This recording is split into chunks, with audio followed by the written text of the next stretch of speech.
Teymurilər. Cəlari hakimiyyəti və Teymurun və Toxtamışın yürüyüşləri. Bildiyimiz kimi 14-cü əsrin 50-ci illərində artıq belə deyək də, bilirsiniz ki, Azərbaycanda Hülaç dövləti süqut eləyəcəkdi 1357-ci ildə və bir növ Azərbaycanda siyasi pərakəndəli dövrü başlanğıcı belə birlikdə yenidən proses baş verəcəkdi və bir boşluq yaranacaqdı. Bu dövrdə İraqda 1340-cı ildə Şeyx Həsəni rəhbərliyi altında paytaxtı Bağdad olan Cəlari dövləti qurulmuşdur. Cəlarilər Çobanilərdən fərqli olaraq, ikisi də Monqol mənşəli tayfadır. Çobanilərdən fərqli olaraq öz dövlətlərini yarada bilmişdilər, yəni tarixdə. Paytaxtın Bağdad olması Ərəb xilafətinə oxşar cəhət hesab olunacaqdır. Şeyx Həsən dövründə dedi ki, dövlət yaranmışdır, dövləti Şeyx Həsən yaratmışdır. Bu Şeyx Həsəni siz o digər Çobani Həsənlə fərqli cəhətdir, yəni fərqli insanlardır. Eyni insan deyil, yəni qarışdırmayın. Şeyx Həsəndən sonra hakimiyyətə Şeyx Uveys gələcəkdi.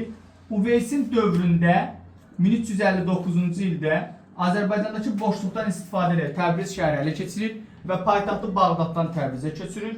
1367-ci ildə isə Şirvanşahları tabe eləyərək bütöv Azərbaycanda hakimiyyəti yayacaqdır. Bu proses 1410-cu ilə kimi davam edir. İndi gələk nəyə? Burada uşaqların çaşdığı, ən çox səs saldığı məqamdır. Uşaqlar, Cəlari dövləti Azərbaycanda 1340-da Bağdadda yaranır. Yəni Azərbaycanda yaranmır. Onların Azərbaycanda hakimiyyəti 1359-da başlayır.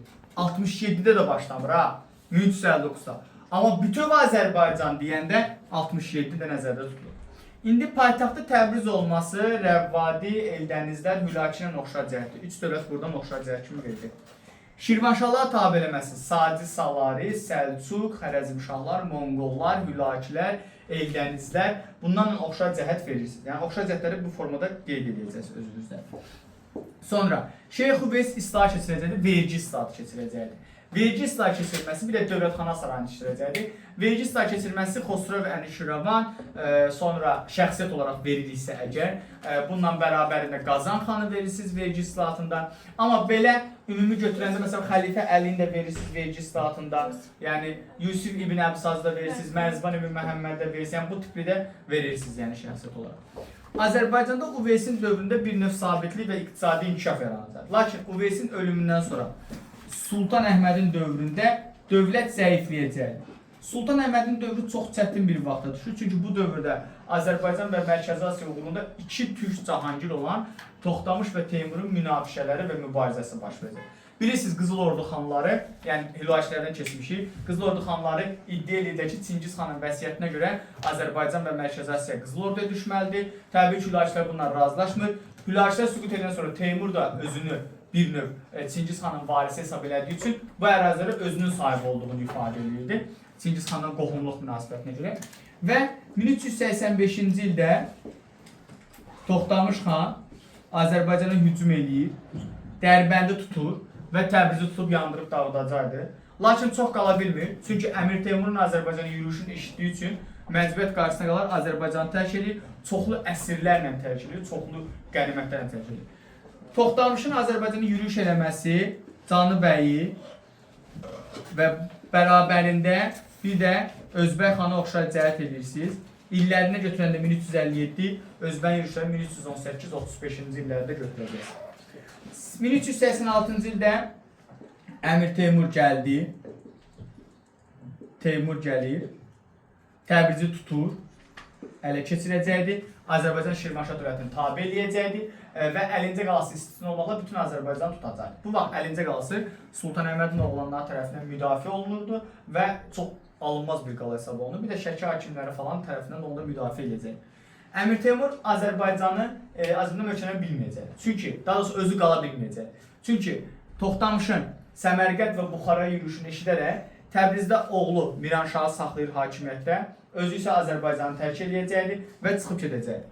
Lakin Teymurun gedişindən sonra Azərbaycanda buna tabi olan feodallar yenidən müstəqilə can atacaqdır və Teymura qarşı mübarizə aparacaqdır.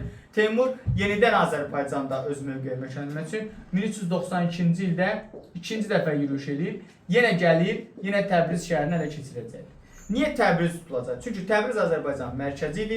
Təbrizə sahib olmaq Azərbaycana sahib olmalıdır. Teymur niyə belə asanlıqla Azərbaycanı tuturdu? Çünki Azərbaycanda feodal pərakəndəlik dövrü var idi və bu feodal pərakəndəlik Teymura qarşı ciddi müqavimət göstərməyə imkan vermirdi. Bəzi feodallar öz daxilində mübarizə apardı, bəzi feodallar Teymurla mübarizə, bəzi feodallar Toxtamışla mübarizə, yəni birləşmirdilər. Yəni bu mənə görə də alındıra bilməyəcək.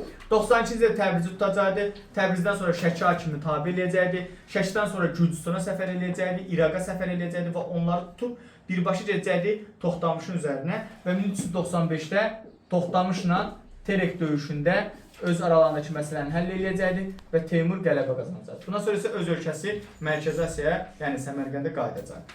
99-cu ildə Hindistan səfərindən sonra yenidən Azərbaycana hücum edir, yenidən Təbriz şəhərini tutur və bu vaxt artıq 14 ilə yaxın müqavimət göstərən 50-ci qalası da bu dövrdə artıq işğal olunacaq. 1400-cü ildə 50-ci qalasını ələ keçirəcək. 50-ci qalasının belə asanlıqla tutulma səbəbi Sultan Əhmədin oğlanları belə də Altunluydu. Bunlar arasında bir növ münaqişə yaşanacaqdı və bu münaqişəyə görə belə deyək də onlar qalanı tərk edəcək və qala döyüşsüz şəkildə Əmir Teymura tabe olacaqdı və Əmir Teymur o qalanı özü şəxsən ziyarət edəcək. 1405-ci ildə isə Əmir Teymurun Çinə səfəri zamanı vəfat eləyəcəkdi, yolda vəfat edir və bundan sonra Azərbaycanda yenidən Teymurlara qarşı mübarizə daha da güclənəcəkdi. Bu da sizin 13-14-cü əsr Azərbaycan